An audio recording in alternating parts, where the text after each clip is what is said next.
Before we talk about risk frameworks or access controls or cryptography, the CISSP starts with ethics, not as a warm-up, not as a formality, as the foundation everything else is built on. Think of it this way. Security professionals have enormous access to systems, data, and critical infrastructure. The only thing standing between that access and abuse is character. The ISC2 code is a formal statement of what character means in this profession. And here is what makes this real, Michael. Violations of the code are not theoretical. ISC2 members who breach it can have their certification revoked. That credential you spent years earning gone. The stakes are not abstract. Stick around through Scene 7. We will walk through the Snowden case using the exact Canon hierarchy the exam tests. It pits Canon 1 directly against Canon 2 in a way that clarifies both. By the end of this video, you will apply the canons in order, distinguish organizational codes from the ISC2 code, and reason through dilemmas the way the exam expects, not with gut instinct, but with structured frameworks. Let us get into it.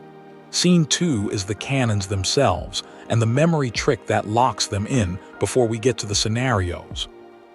Quick intros before we jump in. Michael here. This is the kind of topic I could talk about for hours. Hi, I'm Bella. I went down a rabbit hole last night and I have thoughts. Hi, I'm River. I like connecting dots across different worlds. This is perfect for that. All right, let us jump in. The ISC2 code has 4 canons. Memorize them in order because that order is a priority ranking that tells you exactly what to do when they conflict. Canon 1. Protect society, the common good, necessary public trust and confidence, and the infrastructure. This is the broadest obligation. Before you serve your employer, before you serve a client, you serve the public. Canon 2. Act honorably, honestly, justly, responsibly, and legally. This one is about your personal conduct and integrity as an individual. No lying, no cutting corners on legality, no hiding behind technicalities. Canon 3. Provide diligent and competent service to principals. Your principals are your clients and your employer. Diligent means doing the work fully. Competent means only taking on work you are qualified to do and getting qualified when you are not. Canon 4. Advance and protect the profession. Share knowledge, mentor others, do not bring the profession into disrepute. The CISSP matters partly because those who hold it maintain its integrity. A useful memory hook. Bella thinks society, self-service, stewardship. Society comes first. Your personal honor second. Service to those who hired you third.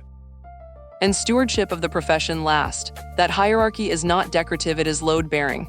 Scene 3 puts Canon 1 directly against Canon 3 to prove it. The most important thing to understand about the 4 canons is this: they are not a checklist. They are a ranked priority system. When 2 canons point in different directions, the lower numbered one wins. The priority sequence is clear. Canon 1 beats Canon 2. Canon 2 beats Canon 3. Canon 3 beats Canon 4. That descending hierarchy is testable, and the exam will test it. Classic exam scenario: Erica, a company suffers a breach affecting its customers. Legal says delay disclosure while they assess scope. Your boss says keep it quiet while the team handles it internally.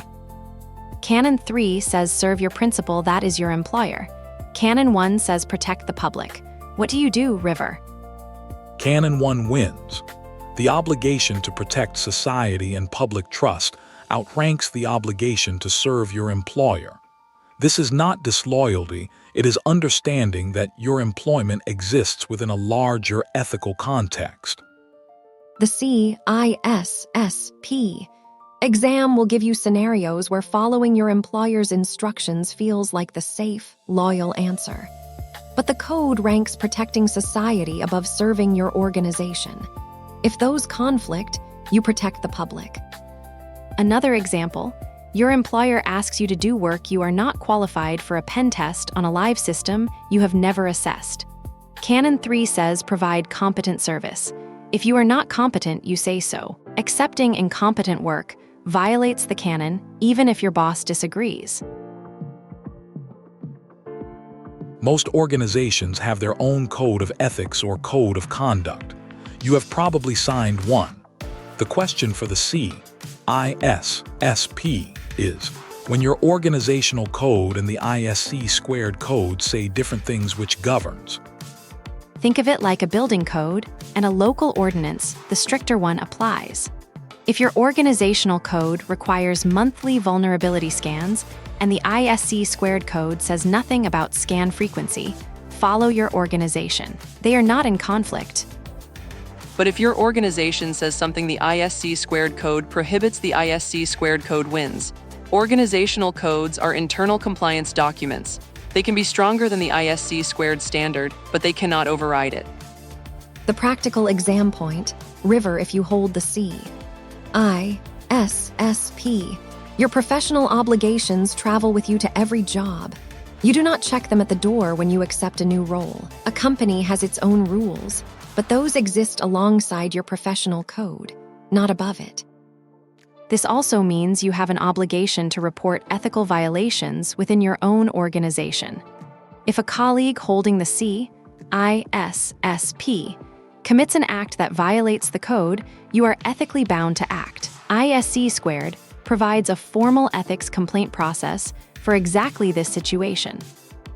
The takeaway for the exam: know both standards before you start a new role.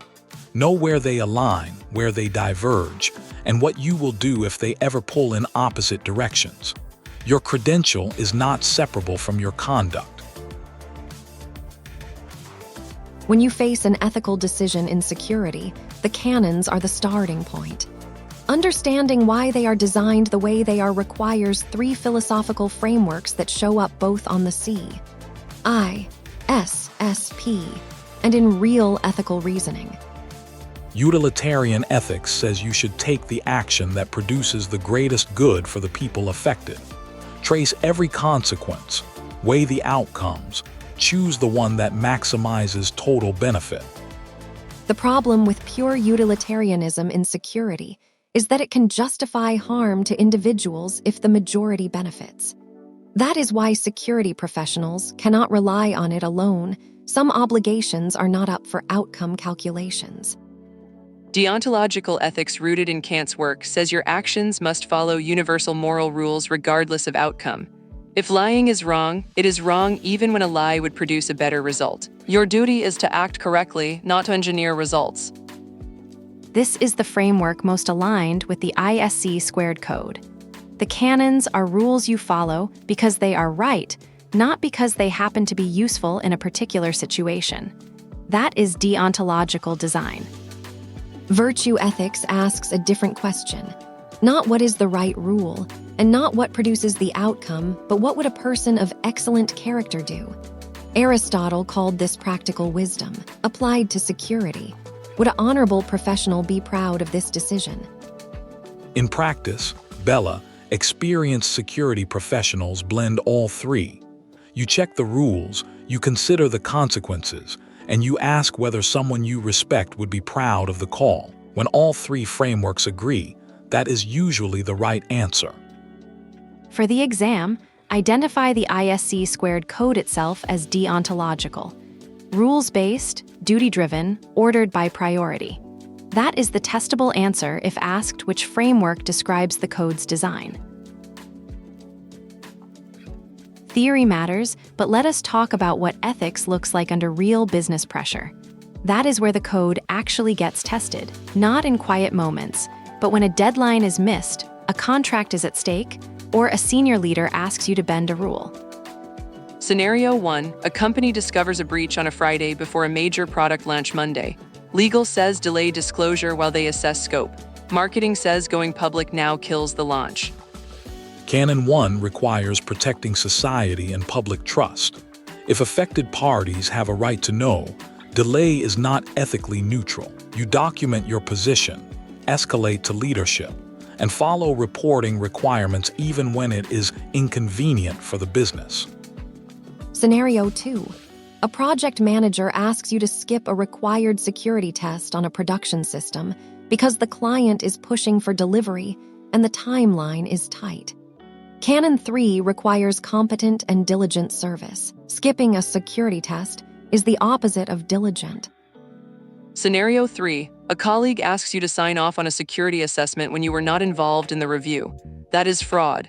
It directly violates Canon 2's honesty requirement and Canon 4's protection of the profession's integrity. Sign nothing you did not do. The response pattern across all three is the same. Document your objection in writing and escalate through appropriate channels.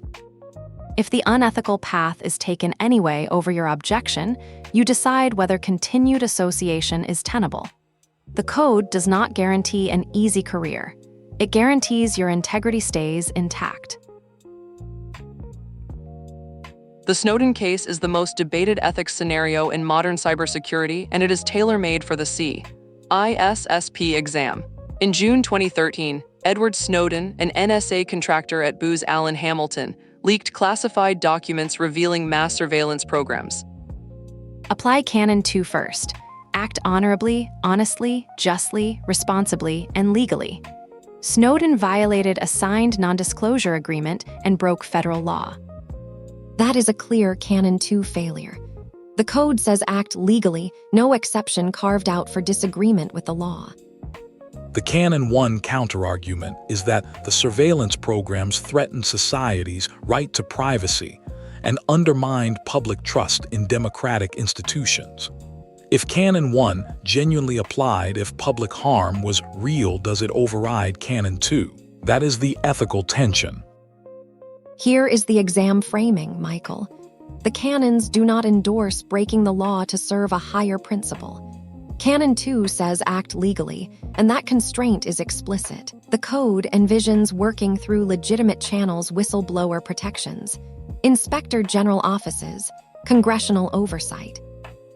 The code does not say unilateral leak decisions are acceptable. It says report through channels. Those channels exist precisely for situations like this where a professional believes something harmful is happening, but must act within a legal and accountable framework. Canon 3 adds a third layer. Snowden's principals were Booz Allen Hamilton, and by extension, the U.S. government. His contracted duty was to serve that relationship faithfully. He violated it. Whether his motivations were noble or not, the professional obligation existed. The CISSP framed answer for any scenario like this. Exhaust all legitimate internal and external reporting mechanisms before taking unilateral action. Legal whistleblower channels are the right path. That is the answer the exam is looking for. Here is the anchor for everything we covered today. Forget everything else. Remember this one thing. When two canons conflict, the lower number wins. Canon 1 beats everything. That single rule resolves most ethics questions on the exam. Know the four canons cold, not just the numbers, but the actual language. Protect society, act honorably, provide competent service, advance the profession. That sequence is the answer when two canons pull in opposite directions. Lower number wins. Full stop. On Canon 1 beating all others, this is a testable fact. Any scenario where following your employer's instructions would harm the public wins. The exam presents these as loyalty tests. The correct answer from ISC2's perspective is always society first. On organizational code versus ISC2 code, the more restrictive standard applies. Your organizational code can be stricter, follow it, but it cannot override the ISC2 code. Those obligations travel with your credential and cannot be signed away by an employment contract. When you see ethical framework questions, identify the ISC2 code as deontological, rules-based, duty-driven, ordered by priority. The exam may ask which framework describes the code's design. That answer is deontological. And on Snowden-style scenarios, the correct path is always legitimate reporting channels, inspector general offices, whistleblower protections, formal oversight, not unilateral action outside legal bounds. That is what the canons support. Drop a question in the comments if you have a real-world ethics scenario you want us to walk through using the canons. We read every comment, and the best questions shape future content in this series. Subscribe and keep the playlist going. Next up is C. ISSP 1.2, the CIA Triad at the advanced level. We go beyond the basics into authenticity, non-repudiation, and the 2017 Equifax breach. Stay curious, everyone. All right, quiz time. Let's find out what stuck. Think through each question carefully before you answer. If you are getting real value from this series, show it with a like and a subscribe. We read every single comment. A CISSP holder discovers their employer has concealed a customer data breach from regulators for 3 weeks, which ISC2 Canon takes precedence in guiding the professional's response.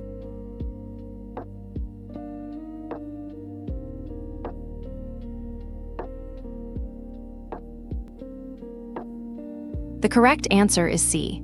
Canon 1 protects society, the common good, and public trust.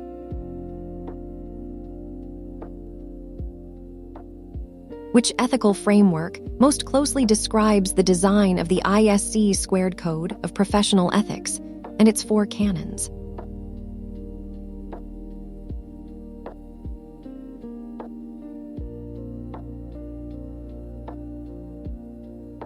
The correct answer is B. Deontological duty-based rules followed regardless of outcome.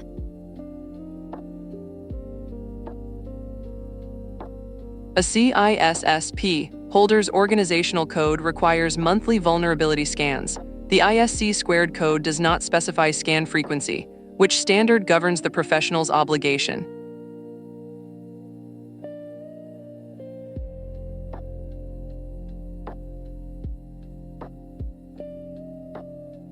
The correct answer is A, the organizational code, because it is more restrictive and does not conflict with the ISC2 code.